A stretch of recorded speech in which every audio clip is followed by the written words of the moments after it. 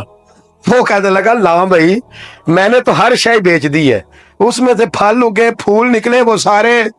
جاگ رہے آپ لوگ؟ آنکھوں ہے ہی کم جاگن والا ہے، یہ ہوتا ہی نہیں۔ یہ عجیب معاملہ ہے نا جی۔ یہ فرشتے ہیں جو دنیا میں بستے تھے، یہ انسان تھے جن کو فرشتے بھی دروازے کھول کے دیکھتے تھے، یہ کیسے انسان ہے۔ اب مقدمہ حضرت عمر کے پاس آ گیا، توجہ ہے میری بات پر؟ حضرت عمر فاروق کے پاس آیا، حضرت عمر فاروق نے دونوں کی بات سنی تو جس نے بیچی تھی اس سے کہنے لگے پرانے مالک سے، چل یار تو لے لے، مجھے لگتا ہے کہ تیرے ہی ہیں، تیرے بس بڑوں نے دبائے ہوں گے، تو نہیں نکال سکلا، تو ہے تو وراثت تیری بنتی ہے نا، رکھ لے۔ کہنے لگا عمر آپ کیا سرائی کر رہے ہیں؟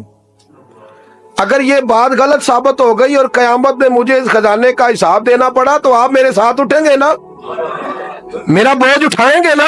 حضرت عمر کہنے لگے جی میں کوئی نہیں اٹھاتا، میں تیرا بوجھ۔ اب وہ جس کو بیچا تھا حضرت عمر کہنے لگے بھائی اس نے تو تجھے دے دیا تھا، اب تیرا ہے تو رکھ لے۔ کہنے لگا عمر آپ قیاس کر رہے ہیں، آپ قیاس کر رہے ہیں، اگر قیامت والے دن میں پھنس گیا تو میں آپ کا نام لے لوں اللہ کی بارگاہ میں؟ حضرت فاروق اعظم نے نا سر پکڑ لیا، فرمایا میں فیصلہ ہی نہیں کرتا، تم حضرت ابی بن کعب کے پاس جاؤ رضی اللہ ہو۔ حضرت ابی بن کعب کے پاس آئے اور آ کے ان دونوں نے کہا حضرت جی ہمارا ایک کیس الجھ گیا ہے۔ فرمایا وہ کیا؟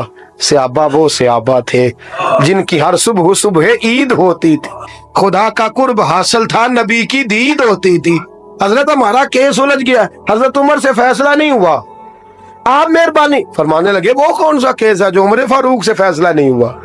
وہ کون سا کیس ہے؟ کہ حضرت جی یہ معاملہ ہے، توجہ ہے میری بات پر، یہ والا معاملہ ہے کہ اس نے بیچی ہے جگہ، میں نے خریدی ہے، اب خزانہ نکل آیا، میں کہتا ہوں تیرا ہے، یہ کہتا ہے نہیں تیرا، میرا میری نہیں۔ جی یہ کون سا دور ہے؟ بولے نا وہ کون سا دور تھا؟ خیر الناس من ینفع الناس، لوگوں میں بہتر وہ جو لوگوں کے لیے نفع بخش۔ یہ کہتا ہے خزانہ تیرا ہے، میں کہتا ہوں نہیں، تو کون سا دور ہو گیا؟ تیرا تیری کا۔ حضرت سیدنا ابی بن کعب رضی اللہ تعالیٰ عنہ نے سر جھکا لیا، کہنے لگے میں فیصلہ کیا کروں، میں بہت بڑا قاضی ہوں پر یہاں میں بھی الجھ گیا ہوں، اب فیصلہ سنو، خوبصورت فیصلہ۔ حضرت ابی بن کعب اس سے پوچھتے ہیں بیچنے والے سے تیرے بچے کتنے ہیں؟ کہنے لگا جوان بیٹا ہے۔ خریدنے والے سے کہتے ہیں تیرے کتنے بچے ہیں؟ اس نے کہا جوان بیٹی ہے۔ کہنے لگا میں ان دونوں کا نکاح کر کے سارا سامان انہیں جہیز میں دے دیتا ہوں، ان کا نکاح کر کے سارا کچھ انہیں جہیز میں دے دیتا ہوں، تیرے گھر بھی آ جائے گا، تیرے گھر بھی۔ یہ فیصلہ سیدنا ابی بن کعب رضی اللہ تعالیٰ عنہ نے دیا۔ لوگ رو رہے تھے، کہہ رہے تھے کیا بات ہے اس فیصلے کی، کیا بات۔ ایک نوجوان تھا مینا کے بازار میں، دوڑا جا رہا ہے، ایک بابا جی اس کو ملے بزرگ، تو ان بزرگوں کے اس نے، توجہ ہے میری بات پر آپ، ان بزرگوں کی تھیلی اس نے اشرفیوں والی چھین لی، چھین کے دوڑ گیا، کافی آگے چلا گیا تو گر گیا، جب گرا تو نظر آنا بند ہو گیا، لگا اوہو اللہ کے ولی کی بے ادبی ہوئی ہے، اس لیے نظر آنا بند ہو گیا، بے ادبی ہو گئی، بڑا پریشان ہوا، سخت آزمائش کا شکار، کیا کروں کدھر جاؤں۔ جب بڑی سخت تکلیف کے اندر وہ گرفتار ہوا تو لوگوں سے کہنے لگا مہربانی کرو مجھے بابا جی سے معافی لے دو، گرا جو ان کی نگاہ سے وہ سنبھل نہیں سکتا۔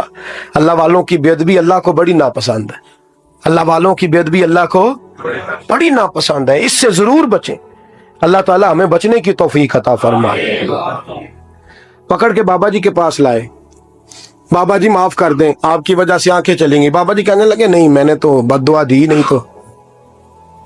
وہ کیسے؟ کہنے لگے میرے ساتھ جب کوئی مسلمان زیادتی کرتا ہے تو میں فوراً ہی معاف کر دیتا ہوں۔ کہا جی میرے لیے دعا کر دیں۔ دعا کی، بابا جی کی آنکھیں ٹھیک، بابا جی نے دعا کی، نوجوان کی آنکھیں صحیح ہو گئی۔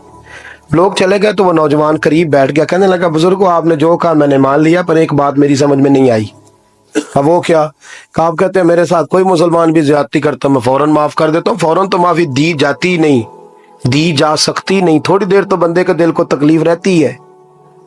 آپ نے جو نہیں نا بات، لوگ باریکی میں جاتے ہیں نا بہت سارے، کہا جناب بندے کے دل میں تھوڑی دیر تو تکلیف ہے، بھئی کوئی لڑائی ہو جائے تو کہتے ہیں ابھی نہیں میں نے جانا، ذرا بات ٹھنڈی ہو جائے گی تو پھر، ابھی تو بڑی چوٹیں لگی ہیں، بڑا مسئلہ بنا ہے۔ یہ شعوری طور پہ لوگ ایسا کرتے ہیں۔ کہا فوراً کیسے آپ نے معاف کر دیا؟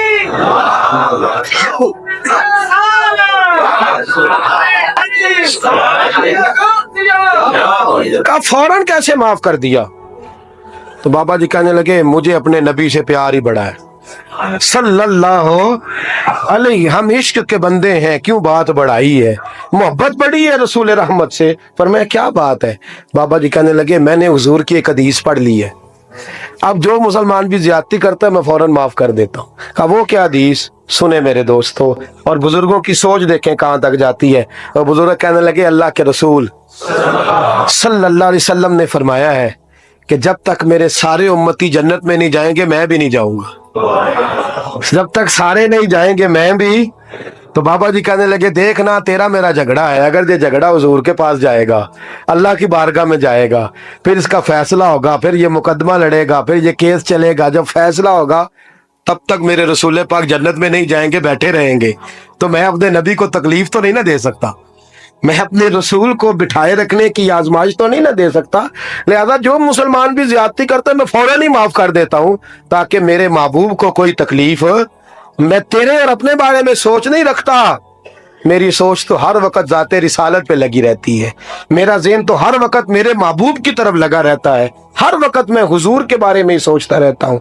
ملی سوچ اپنائیں، قومی سوچ اپنائیں، زندگی میں وہ والے کام کریں جس سے قوم کو نفع حاصل ہو، ملت کا جس میں فائدہ ہو، کچھ ایسا کر جائیں زندگی میں جس سے لوگ نفع اٹھاتے رہیں۔ محمود غزنوی گزر رہا تھا، ایک بابا جی بڑھاپے میں ہاتھ کانپ رہے ہیں تو ایک پودا لگا رہے تھے، تو محمود غزنوی کو بڑا پسند آیا، کہا بابے کو میرے پاس تو بلاؤ۔ بلایا تو کہا بابا تیری عمر اب ہاتھ کامتے ہیں، سر کامتا ہے، راشا تاری ہے، تو نہ پھل کھا سکے گا نہ چھاؤں میں بیٹھ سکے گا، تو بابا جی آپ یہ کیوں کر رہے ہیں؟ بابا جی کہنے لگے چلو میں نہیں پھل کھاؤں گا، میرے پوتے تو کھائیں گے نا۔ بچے محمود کو بات بڑی پسند آئی، اس نے بابا جی کو ایک اشرفیوں کی تھیلی انعام میں دے دی، کہا تیری سوچ بڑی قومی ہے، بڑی ہے۔ تو بابا جی مسکرا کے کہنے لگے بادشاہ تو ابھی کہہ رہا تھا کہ نہ تو پھل کھائے گا نہ چھاؤں میں بیٹھے گا، اللہ نے مجھے پھل بھی دے دیا ہے، چھاؤں بھی دے دی ہے، ابھی دیکھے نا ابھی میں نے کام کیا نہیں تو اللہ نے سارا کچھ پہلے دے دیا ہے۔ بادشاہ اور راضی ہوا، اس نے ایک تھیلی اور دی، تو بابا جی مسکرا کے کہنے لگے دیکھ میرے اخلاص میں اللہ نے کتنا فضل کیا ہے، لوگوں کے باغ میں سال میں ایک دفعہ پھل لگتا ہے، میرے باغ میں 2 دفعہ لگ گیا۔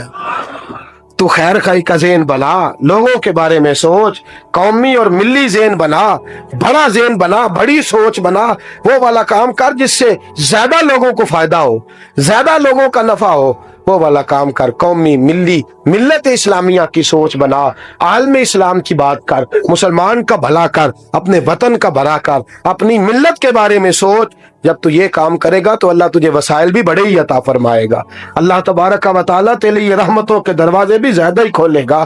تو فرمایا زمین میں وہ قائم رہے گا جو لوگوں کا بھلا کرے گا، دوسروں کے بارے میں سوچے گا، وہی دنیا میں زندہ رہتے ہیں جو لوگوں کے لیے نفع بخش بن جاتے ہیں، جو ذات کی بات کرتے ہیں وہ بڑی جلدی فنا ہو جاتے ہیں۔ دوسروں کی بات کر تو ہمیشہ رہے گا، تو باقی رہے گا، تو قائم رہے گا، تو ہمیشہ صبح قیامت تک تیرا نام جپا رہے گا۔ میرے اعلیٰ حضرت فرماتے ہیں بے نشانوں کا نشان مٹتا نہیں، مٹتے مٹتے بھی نام ہو ہی جائے گا۔ ہمیشہ مدحت خیر الانام میں گزرے دعا